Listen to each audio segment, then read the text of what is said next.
संसाधन भूगोल के अंतर्गत आज हम कृषि प्रदेशों का अध्ययन करेंगे।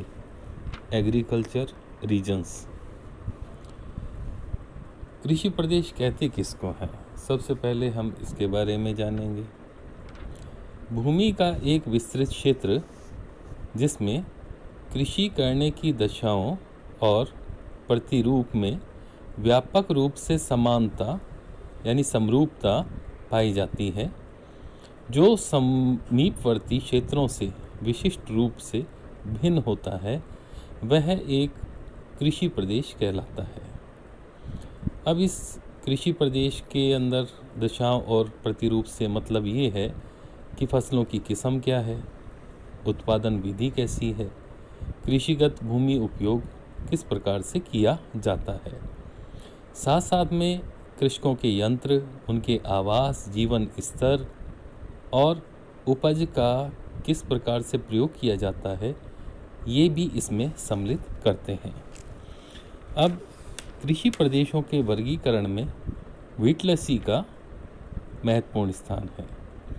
सर्वप्रथम कृषि प्रदेशों का वर्गीकरण 1936 में डी व्हिटलसी द्वारा किया गया और इन्होंने कृषि फसल तथा पशुओं का पारस्परिक संबंध, कृषि उत्पादन विधियां, कृषि में पूंजी, लेबर यानी श्रम, संगठन आदि के विनियोग की मात्रा,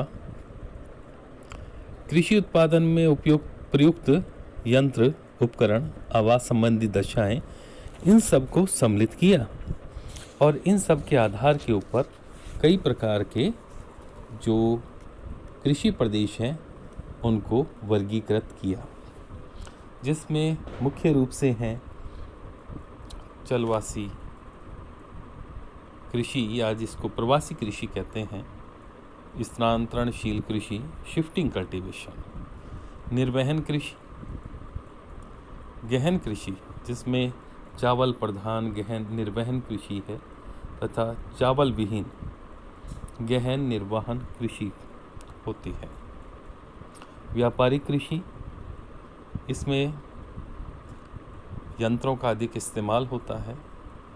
बागाती कृषि, भूमध्य सागरीय कृषि और पशुपालन के अंतर्गत व्यापारिक पशुपालन तथा निर्वहन कृषि तथा पशु उत्पादक कृषि प्रदेश, इस प्रकार से इन्होंने कई प्रकार के कृषि प्रदेशों का वर्गीकरण किया। अब हम इस वर्गीकरण के अंतर्गत देख सकते हैं कि सबसे पहले जैसे इन्होंने शिफ्टिंग कल्टीवेशन के बारे में बताया कि इसमें किसी भी क्षेत्र के, विशेष रूप से जो आजकल पर्वतीय क्षेत्रों में, वनों के क्षेत्रों में की जाती है, वहाँ पर किसी क्षेत्र को पहले काट कर साफ कर लिया जाता है, जला दिया जाता है, फिर वहाँ पर जो पुरातन विधियाँ हैं उनसे कृषि का उत्पादन, कृषि के अंतर्गत फसलों का उत्पादन किया जाता है। जब वह क्षेत्र दोबारा से वनों से आवृत होने लगता है तो उस क्षेत्र को छोड़कर आगे की भूमि पर चले जाते हैं, वहाँ पर फिर यही कार्य दोहराते हैं। शिफ्टिंग कल्टीवेशन में हम देख रहे हैं इस प्रकार से पैचेस बन जाते हैं और काफ़ी लॉस होता है। इसी का जो विकसित रूप है, यानी कि जिस समय किसी एक इस विशेष स्थान के ऊपर कृषक कृषि करता है, खेती का कार्य करता है, तब वह स्थायी निर्वहन कृषि हो जाती है और इसके अंतर्गत विशेष रूप से ऐसे खाद्यान्न आदि उगाए जाते हैं जो कि स्वयं उसके लिए और उसके परिवार के भरण पोषण के लिए आवश्यक होते हैं। जहाँ पर ज़्यादा जनसंख्या होती है और जो भूमि है वह भी काफ़ी उपजाऊ होती है, उन क्षेत्रों के अंदर गहन निर्वहन कृषि की जाती है। अब हम देख रहे हैं पशुपालन का। पशुपालन में जो प्राचीन समय से किया जा रहा यह व्यवसाय है, और इसका जो हम पुराना तरीका देखें तो ये है चलवासी पशुचारण, यानी कि पशुओं को एक स्थान से दूसरे स्थान पर चराते रहना।